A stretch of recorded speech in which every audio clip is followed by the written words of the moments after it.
All right, so I'm finally here in Wichita, Kansas. I'm actually in Hayesville. That's where I got my house. It's just south of Wichita.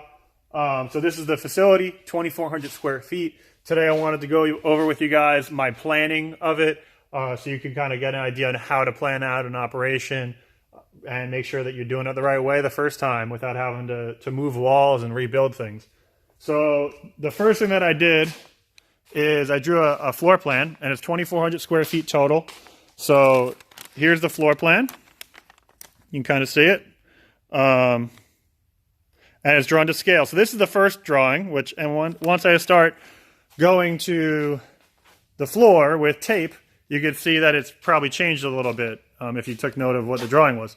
So things like, these beams here, you got to make note of them. And I didn't really know that they were going to be there in the first place when I just knew it was going to be a 40 by 60.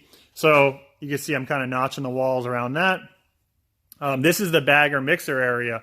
And one thing you want to have is where you're bagging at. You want to have your sterilizers right next to it. So I'm actually going to have 2 or 3 sterilizers. I'm going to have a Bubba's barrel sterilizer, and then I'll have the H.C. Davis roll-through cabinet set up. And then here, I'm just going to have a trough. And this is for cultivation class purposes. This is probably not the best setup, but I'm trying to show everybody all the different ways of bagging.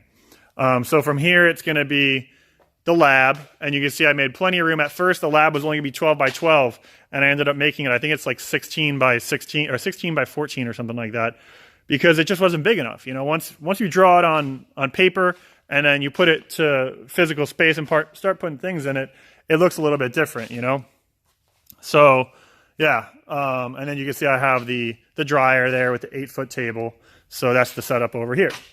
The doors are going to be all 4 foot wide and probably like 8 foot or taller. That way you can fit a whole rolling rack through without worrying about the bags at the top not clearing. So that's over here, and this is the incubation. So this will be about a 20 by 20 incubation. So it's going to fit a lot of bags. It's 400 square feet. And then I'll have some hallways going down the middle here, and then it'll go over here to the other door that comes out. And you might say, well, why aren't you using all that space over here? The reason why is this is going to be the spawn lab. So I'm going to have a boiler, autoclave, spawn lab here, and then incubation all over here for a spawn, separate from the other oyster mushrooms and lion's manes and all that. That's incubating in here. I'll have the spawn separate. So yeah, that's the incubation here, and then to the left is going to be fruiting. All right, and I'm not sure how I'm going to do the doors on that. I'm not sure if I'm just going to do one door there, or if I want to have a door here and a door there. That might be redundant, but I kind of want to have it to where this will flow right into here. But I still got to draw out the spawn lab. The spawn lab might make it to where I have to put a door there if the spawn lab comes up to here. So that's the layout. Now, the one thing that I got to do first is floor drains. So before I do any construction, I'm going to do my floor drains. You can see there actually is a floor drain. Well, it's worthless. It's not working. So I already tried having somebody come out and snake it. Didn't work. I have to go dig out the other end of it. It looks like it daylights. It just goes out to the woods over there and drains out into nowhere. So I got to get that working first, and then once I get it working, I'm going to have to cut up the concrete and extend it to where I need it over here. And then additionally, this slab is not level, so I'm not sure if I'm going to be grinding it down or I'm going to be finding the low spot and just going with it, or the other option would be pouring a slab on top of the slab, which would be a huge pain in the butt, but grinding is not much easier. So still not sure on which to do that with that. That'll be next week. That'll be the first part of the project. And then, so once I get the floor plan done up, and I do the floor drains and all that, while I'm working on that, I'm going to be doing electrical. So I'm going to draw out what electrical I need, and then from there, I'll go ahead and figure out where I want all my drops. I know that I'm going to have probably like a 2-ton or a 1.5 ton in here, and then I'm probably going to need about 3 tons in there of it. 10 tons are air conditioning, so 1,200 BTUs is 1 ton. So I'm going to need that to make up for the heat that the blocks are putting out. And then over in the fruiting room, you need it for the air that you're sucking in and blowing out the windows. So Yeah, and then in the lab, I'm probably going to do a 1 ton. I think that'll be more than enough. And these are all just going to be mini splits.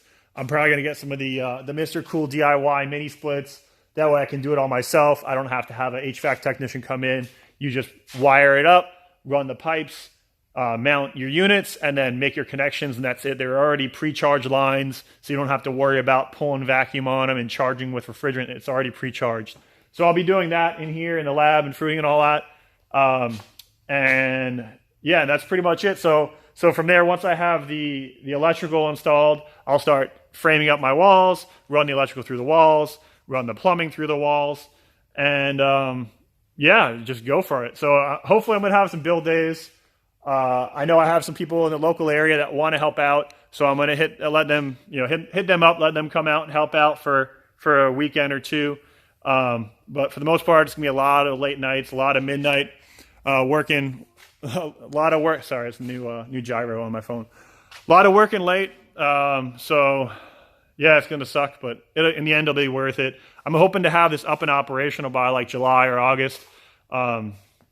So that's the plan. Maybe even before then. I'd love for it to be up before then. But until then, I'm going to be having a class at TR Davis's if you're interested. So go ahead and check the link below.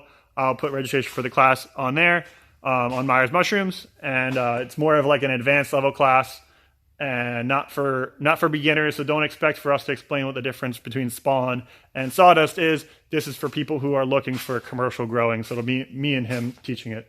So yeah. So that's the new operation. Hope you like the video.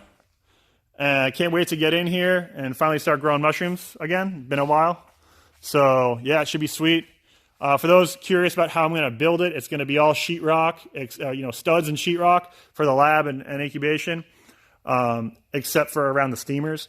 And then that'll be steel, like steel building steel. And then the fruiting room is going to be steel studded and then wrapped on the inside with steel building material, like the steel roofing. So the same thing that this building is made out of, it'll be on the inside. So yeah, that's pretty much it. Hope you liked it. Make sure you give it a thumbs up. If you want to support my channel, patreon.com/Myers Mushrooms, and also kit.com/Myers Mushrooms. Thank you, and keep on mushrooming. Have a good one.